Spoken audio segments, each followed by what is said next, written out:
Inshallah and Ashe, as always, divine wills, blessings to you and for you. And as we're in the last paragraph, the last sentences of Pluto's final chapter in Capricorn, it's the end of the Pluto in Capricorn novel, is kind of what came this morning.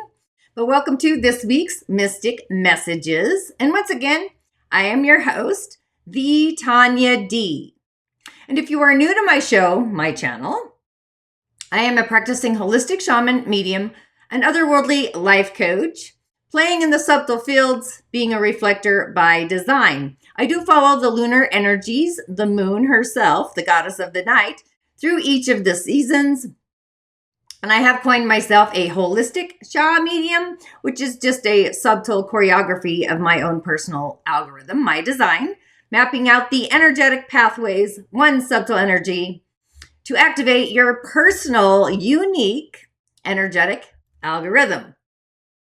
So each week I do cover the moon's stages and phases through each season, the elementals, a daily divination, and along with an affirmation to get you on your magical way.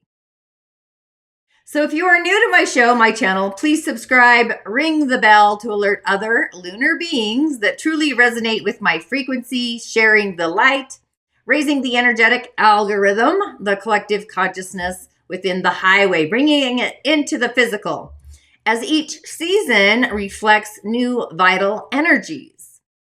I don't know about you, but can you feel the phasing of these energies, the in-between and the in-between layers? Placing that last ribbon, if you will, it almost felt like a piece of tape, literally on a box, as Pluto is ending its long journey through Capricorn, thank the goddess. But we are truly witnessing history. It's this culmination of powerful departures, if you will. It kind of reminds me of the departure gate of our societal upheaval, even our own personal evolution, transformation. These deep-seated issues of power, control, authority, leadership, all the things being brought to light, glimmering, and really forcing us to confront our shadow selves, what I call the ghost in the darkness. And making amends before truly Pluto makes the final departure for this lifetime it's been in Capricorn since 2008.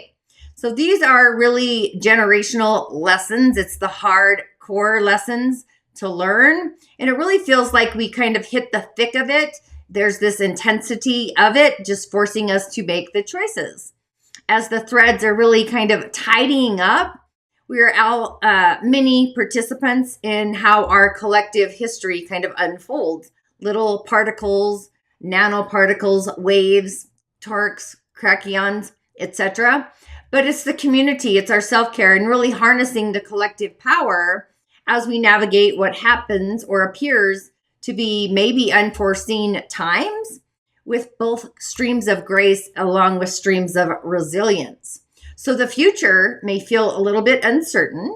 However, let's embrace the spirit of innovation, this eccentric, eclectic progress, while at the same time remaining mindful, discerning the lessons of the past, and really holding on to those streams, the benevolence of source, the promise that we are definitely not alone, as we have what appears to be other dimensional cultures coming truly to the forefront. So I just wanted to bring all of that in there before I tune into Reflector's guidance for this particular week. So we do kick off, or the weekend, the moon was in Gemini, percolating our thoughts, staying curious, because we're navigated with the connection of Gemini, just staying curious. It's like-minded groups, societies, friends, initiations, family members even, seeing the light, the glimmering, embracing opportunities, and really connecting with people that are like in the influence of this energy of Scorpio, just being mindful of our words, how we initiate the action we take with words. Take the Gemini kind of natural curiosity in this fascinating childlike wonder and connection. Kind of feels a little Peter Pan-ish, but it's also rumors, gossip, right? So taking those thoughts down into those lower frequencies. So just be an active listener. Often Gemini, I remember I went to an astrologer 20, 30 years ago, 30 plus. And she told me to sit on my hands because that would help me listen as a Gemini. It's that installation of positive connections and actively listening, but at the same time, maintaining authenticity within our voice and having some integrity. So the moon today is actually in Cancer, but I just want to talk about Gemini. I don't remember if I did last week. But the moon being in Cancer, a fellow water sign, that's the moon's home already. So maybe we're feeling the nurturing flow of some protective waters, like protecting our emotional foundation, setting the line, the curves, feeling the unwavering depths and really getting into the flow of those waters.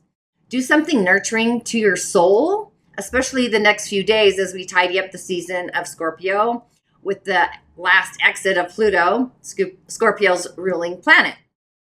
Also opposing Cancer. So you may feel this opposition as Pluto's final exit, but really nurturing ourselves, our future selves, even glimmering into the future, and even now being in your now moment. Forgiving the past, we've already received the memo, and energetically, it's only the test. It's the test of the energetic broadcast system. And then the moon obviously moves into Leo as we move through this final exiting chapter. We're really finalizing our heart's desires. We're being more structured. The hard work is over. It's one and done. The fire of the moon in Leo is dissipating along with Mars any and all loose threads. Like if you add fire to threading and it kind of bundles up and tightens it, cinching it. So really imagine that. Any loose Pluto and Capricorn threads are dissipating while the moon is in Leo. But it's also opposing those potentials of Pluto in Aquarius. So really taking notice of the subtle weavings, the threadings. And we do enter Sagittarius season on the 21st while the moon is still in Leo. So we have this fiery energy. Also, Aquarius will be sextiling the sun in Sagittarius. So to me, this already feels really juicy and like an awareness possibly within ourselves. So really just being aware consciously and collectively. And then the moon moves into Virgo as we are in Sagittarius season for the weekend. So this is the reality of practicality coming to the surface, like a new belief coming to the surface or setting a boundary around that reality and that feeling and just really paying attention to what you're feeling in your body. It's those bodily feelings, daily routines and habits. Maybe be of soul service to yourself. Feelings never lie, and often we tend to not listen to our bodies and what our body's trying to communicate. It's the language of the body that the body speaks. So you may feel reality merging with a thought-provoking belief, if you will. The Sagittarius Sacred Spirit Circle will be up this week as soon, so I'll be excited about that. It's going to be arriving on the 21st. Be sure to check your notifications here on YouTube. And share in the comments, really allowing and letting me know what's your favorite part. And I do want to give a shout out to my musers and my listeners that do show up for my Friday live shows as well. If you do show up on Fridays for my weekly live show, whether you join me live on Fridays or just catch the replay later. And if you don't know, I do go live here on YouTube as well as my Tanya D Facebook page. That's where I'm glimmering right now. I've been giving tips on manifestation at the current moment as we do have Omen Days coming up, doing a pre-prep for Omen Days. But I also do mini cowrie shell divinations live on Fridays, 3 p.m. Mountain Time in my village. And all you need to do is literally show up, comment your year of birth and your month. I do move the shells on your behalf and I'll give a little insight.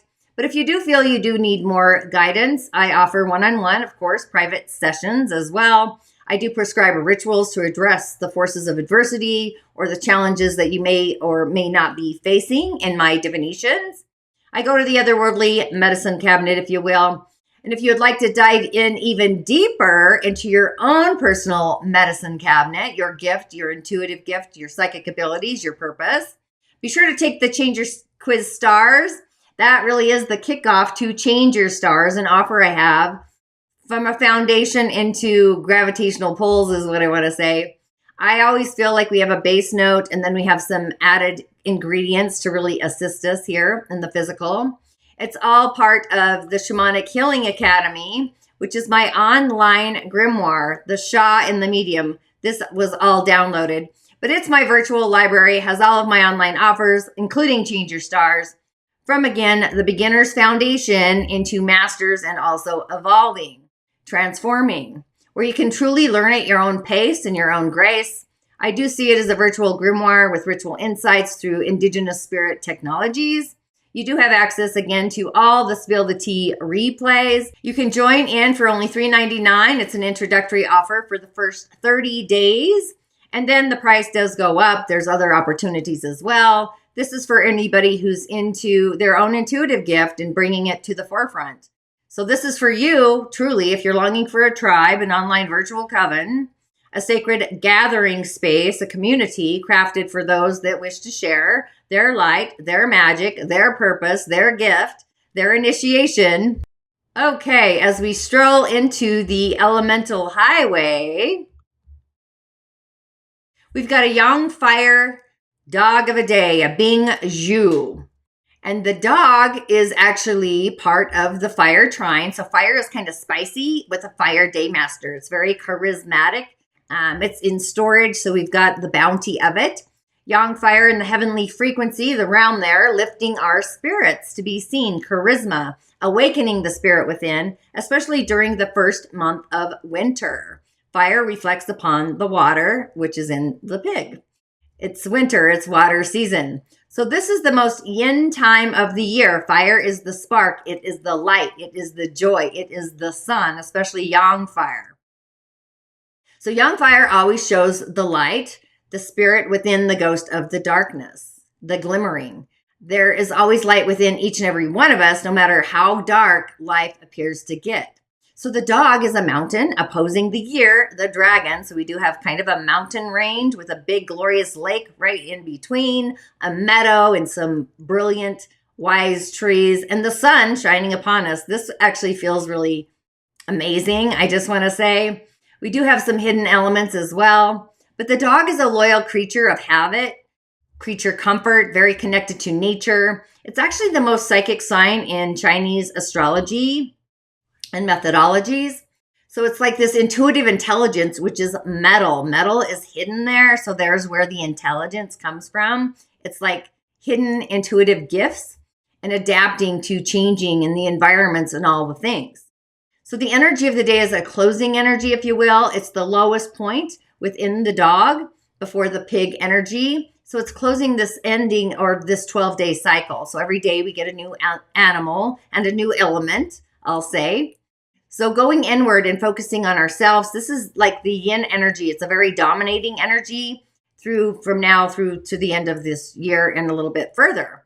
But the yang energy, the light is decreasing right now, the sun. So this is a time to retreat, to go inward, nourishing the yin within, really soliciting our own inner solitude. So the fire, the dog, is howling, it's barking at us to let our energy level be the guide to manage our boundaries. So literally put your left hand on your heart and do a vital energetic check-in within yourself. And if you've been saying yes to way too many things, take a breath, take a pause, step back, especially if you've been doing so at the expense of your own well-being, keeping still, especially with two mountains, highlighting both silence within and strength, stability of yang earth. Remember, we go to the mountain to tell the mountain our secrets. So really paying attention to our inner world. There's a lot going on within that's ready for that breakthrough when the time does come. So when we are ready, we're going to have the breakthrough. So I'm super excited about that and how that even feels. So the messages this week, I'm actually going to go with the Fae. I guess I could have done that a little differently, but here I am. So the messages of the week, like I said, I'm going with the Fae. With all the energies and the planetary movements this week, I just was called on the otherworldly, the Fae, the elemental beings, the star beings that live in a variety of areas as we open up to their mystical, often magical, off-grid guidance for this week. I really felt to call them in, and I have been calling them in.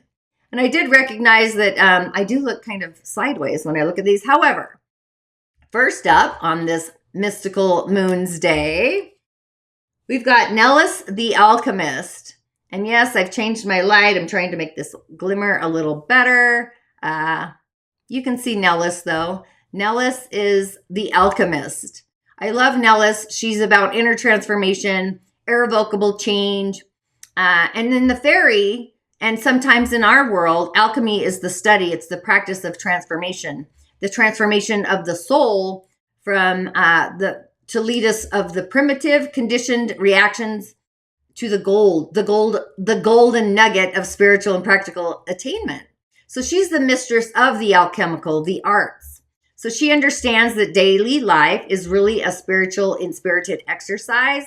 And she recognizes that transformation may take place from the inside out or from the outside in. So when we're not in the flow, when things are stuck, movement has really become impossible. So she's waving this magical wand, which I don't know if you can see her glimmering wand there. So it's a Rowan wand. So things happen within ourselves along within the world. And sometimes things just can't move without the readjustment. Could be a radical realignment. Sometimes when I read my shells, there's a radical intervention that's happening. But sometimes we may feel that we should be able to bring our plans to fruition. Maybe we're aiming for the impossible, or maybe, a part of us that feels impossible to attain. Or maybe it's inappropriate. Maybe there's something within our own attitude, our beliefs, our behaviors. Part of it may be circumstances within our world, our day-to-day world, things that are actually beyond our control as a person. So inner transformation is often required in order to achieve what we wish for out into the outer world, just as on the opposing side, changes of the outer world kind of elicit inner transformation. It's this personal inner change that is the authentic transformation of all the things. But in the long run, it's the only change that really matters. So what she does is she's pointing the path that we can follow, but she does not lead us by the hand. So she's just guiding us, even though she might give us a nudge if it appears that we need it. So she's kind of like this giggling voice inside. So if you had to concentrate on her, you can get to the bottom energies of a reading. So being that she's turned up today, it's a message to really get ready for things to happen inwardly and outwardly. The stuck becomes unstuck. The block begins to move. It's like the dam is flowing. So you may have to run to keep up the speed. So kind of look at the situation around you and see how it is or is not moving. So you may also be surprised by the direction, the flow, the things, the path you're taking. So you may find your plans, even your desires, your dreams, changing as this very transformative energy and process is taking place. So sometimes, often, things may not be in your plans, but later you may look back and say, oh my goddess, I just wasn't expecting what that was. But it really is often something that we need. So when we have been through this process of alchemy, we can never go back to where we were before, which is probably happening for us. So we all know what alchemy is. It's turning base metal to gold. And gold really represents the purest healing of the big central sun, the yang fire of our day, the Egyptian sun god Ra. So this is really activating our spiritual growth and our soul and our consciousness. And even wearing gold really does raise our vibration. It connects us to these powerful energies, our soul's harmonic. However, there's always an important metaphysical meaning to alchemy, which is the idea of healing dense, low vibrational energies and negativity into a state of higher vibration. I would call that the transformation, right? The alchemy. But it's the consciousness, the vibrational consciousness. So this truly is our message for the day. It's a healing process that starts from within us, and it starts with the shifting of our patterns, our belief systems, but it also starts with unconditional self-love, the book of life, and acceptance. It really comes from the inward journey and radiates to the outer world. So whatever needs to be changed in our life is going to be changed by the change of our perspective of what is possible. So this transformation, we're really being invited by our receptivity and the possibility. Miracles, the miraculous, will be made possible when we allow the light to shine All of this is done in love and light for the highest good for each and every one of us. So she is part of the fairy guides and guardians. The 27, which is an energy that we're actually coming into astrologically in Scorpio, a 27-degree sun today. So I really found that this message is very fitting for all of the energies, not just for today, but even the elementals included moving forward with the week and the celestial bodies. I'm just honing in on that. And then on Terrific Tuesday, we have Zero, the fairy guide. And I love this message as well for a variety of reasons. We are in the season of Scorpio, but this is very curious. The Zero card, the all, the nothingness, the void, the line. This is actually with Pluto moving into Aquarius. It's the unseen line. Boundaries, alchemy, boundaries, guidance, direct communication with none other than the Fae. So the reason this message is left blank is so that we can call, all of us can call or draw upon our own otherworldly guidance, whatever that is for each and every one of us. Our own otherworldly being, possibly a fairy, could be a subtle messenger, could be an alien. But either way, having mental clear image, if you can, of what your own guide looks like. Maybe it's sacred geometry. Maybe it's a symbol. Maybe it's a sound. Just tuning into the messages, the subtle messages that are streaming in. That's when we can draw upon or draw our own magical being. So you may see a symbol just to connect with the Fae along with their energies on a very magical manifesting day, bringing the energy in from Nellis into the physical, alchemizing at its finest. Maybe you do a ritual as well, but things may shift for us without any notice. But the Fae are like that. When you start to work and play with them, the otherworldlies, you do get used to them.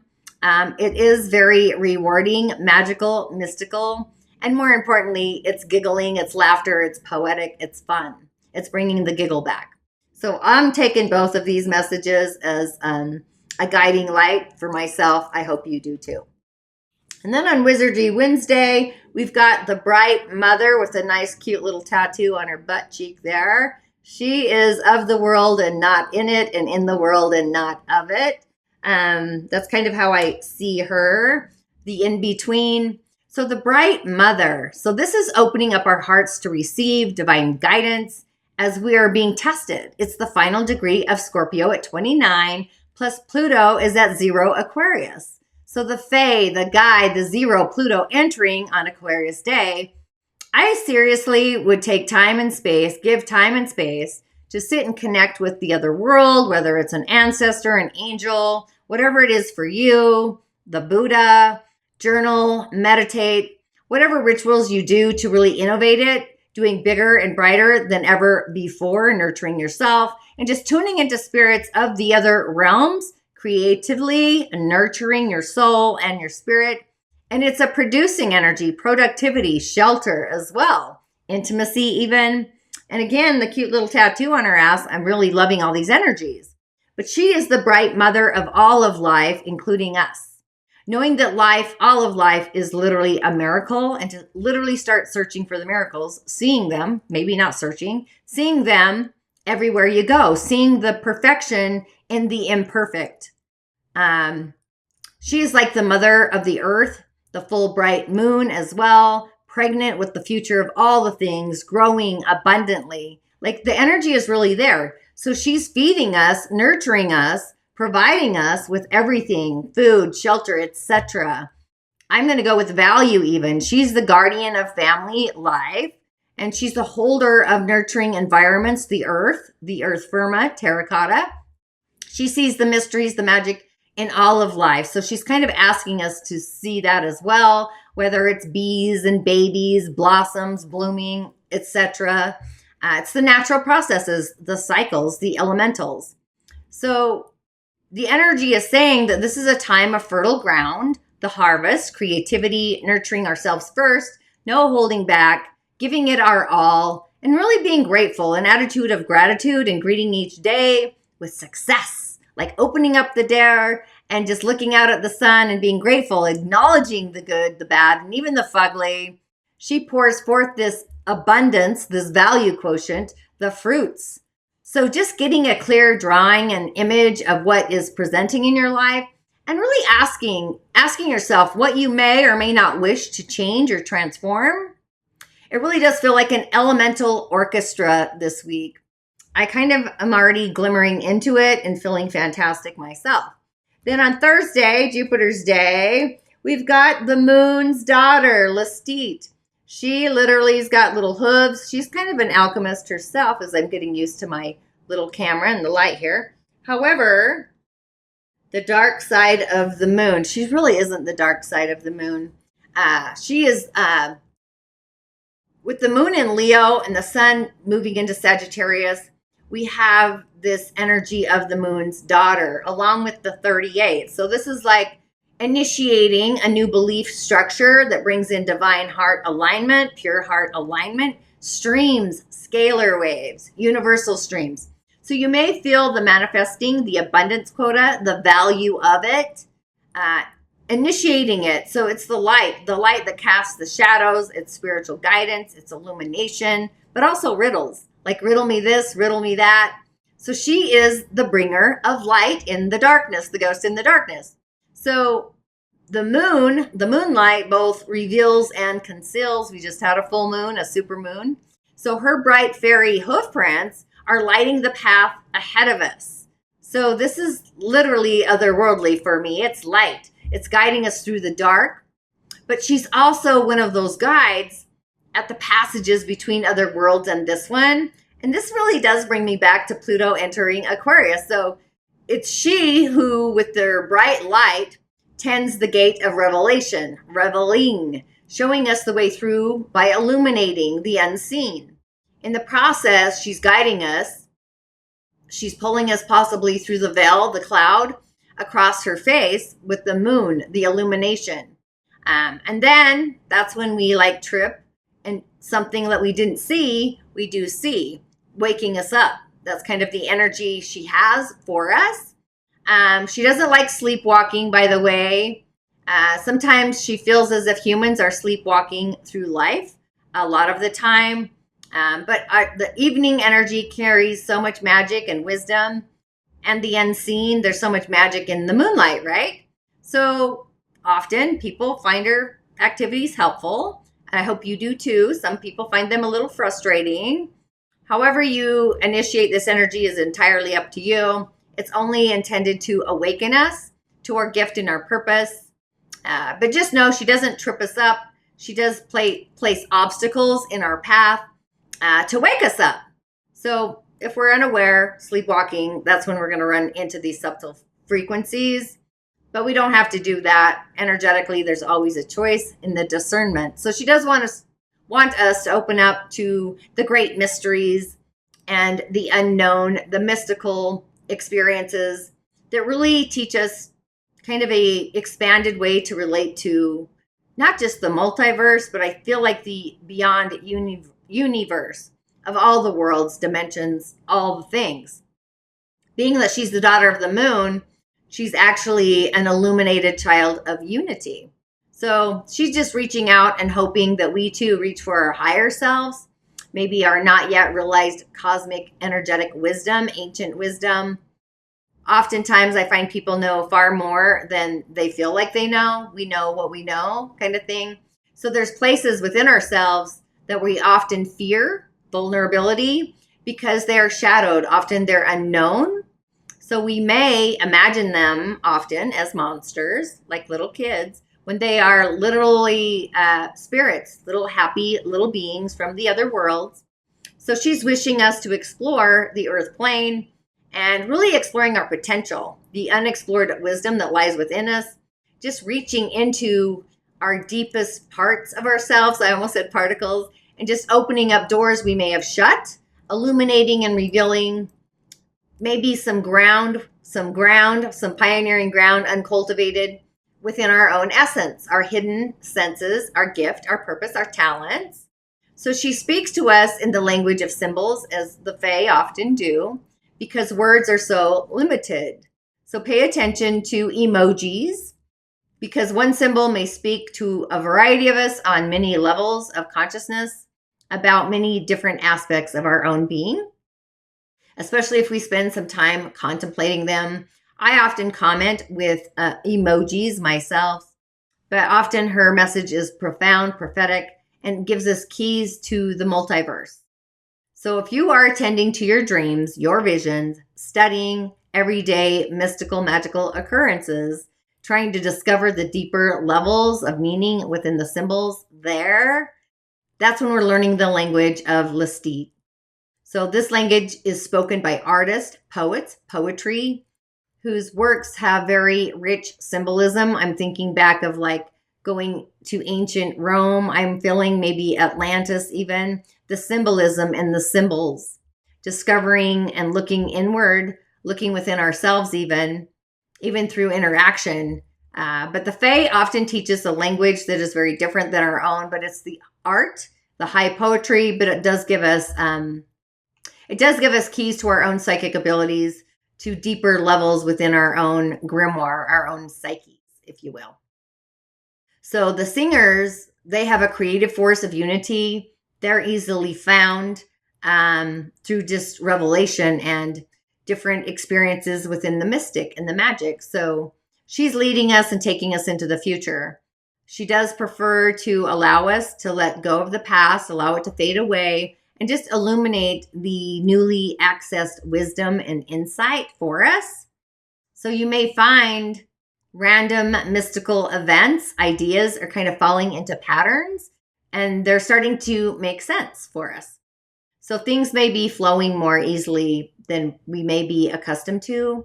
Decisions, choices, bringing us an unusually high degree of success. Psychic abilities, intuition, foreknowings, they're becoming clearer and more making sense. So really trusting in the process. She brings in those dreams, psychic dreams, and like for lighting, shining light upon the future, but at the same time illuminating the now. So pay attention to your dreams along with the symbols, especially with this energy this week. We are reminded to expect the unexpected for the next 24 years. But that's just kind of what the Fae do. That's why I went with them this week. They love to have a bit of fun while they're creating magic. They love to shake things up and really make us see things from a very different angle. They love to do it in a way that most of us simply can't ignore. Obstacles, challenges, they're generally doors to new opportunities. And that's what no means, new opportunity.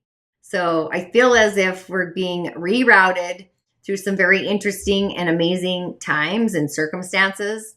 So I just feel like we should hold the grimoire this week.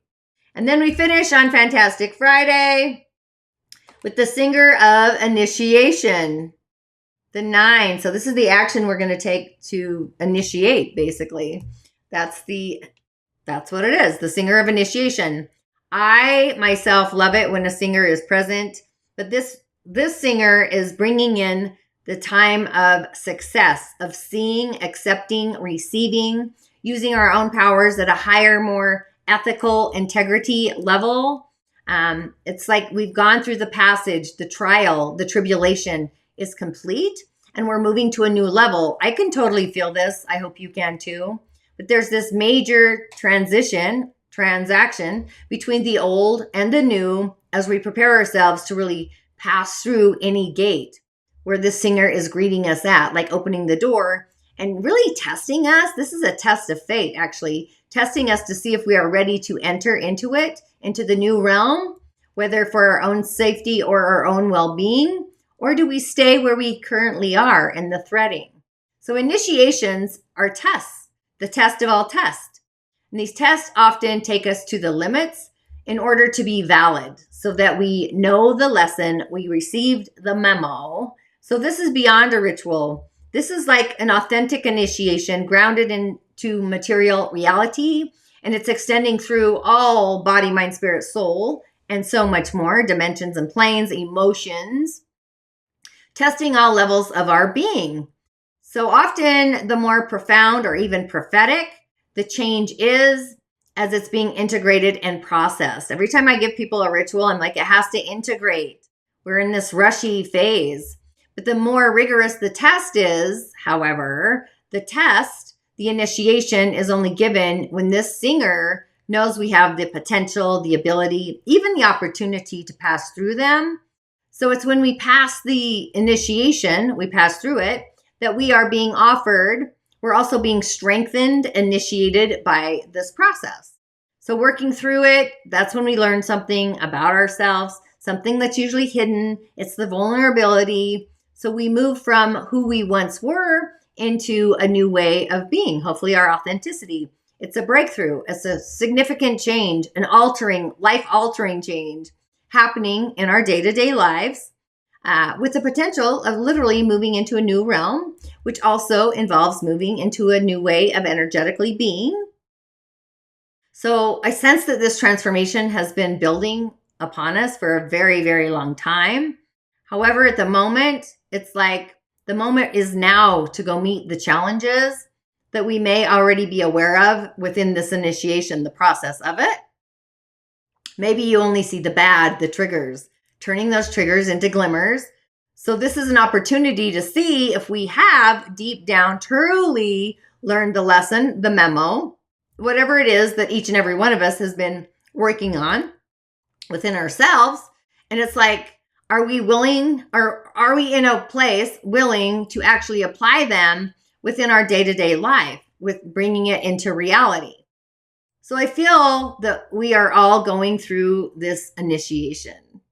Especially this week, we have arrived, right? Success is there, accepting and using our own powers as a higher and more ethical level, frequency, vibration, because we are moving into a space of greater fulfillment of our own unique potentials, our gift and our purpose. So this gate is opening to us and for us. So it's almost like we need to take the action, the initiation, to step through the gate. So you may feel as if it's difficult and you don't know where you're going. You may feel lost. So I would suggest calling in your spirit team for insights. We do have our own fairy guide we can call in as well. Like this week is literally, it's building upon itself. But be creative, handle things differently. Like ask yourself, is there another point of view, an elevated perspective? Or what golden door is opening for us? I feel like there's a golden opportunity being offered to us to explore with whatever it is that is at the forefront for us. And so I'm really loving the messages. So then, of course, we always have the mystic message of the week. It's kind of in alignment, but there we have it. And I use streams because streams to me are scalar waves. So when I use the word stream, it's also flowing. It's like currency. It's like water. So the mystic message this week, I went with, I stream my heart's desires into my future, knowing I'm protected by source. And DNA, the epigenetics. So I feel like we're going through this, I don't want to call it a glamoring, but some kind of a energetic dissolvation of all that energy and then kind of reconfiguring back into who we're meant to be. It's like getting where the dust settles, it's percolating and coming off of us. So as always, gratitude for you and through you. Thanks for tuning in, and share the frequency with your friends, your vibrant energy. And hopefully I'll see you Friday live. Be sure to join me in on that energy as well. The more, as always, the merrier. So I definitely will take that. And don't be shy. Comment your stuff. I'd love to hear from you. Ashe, blessings.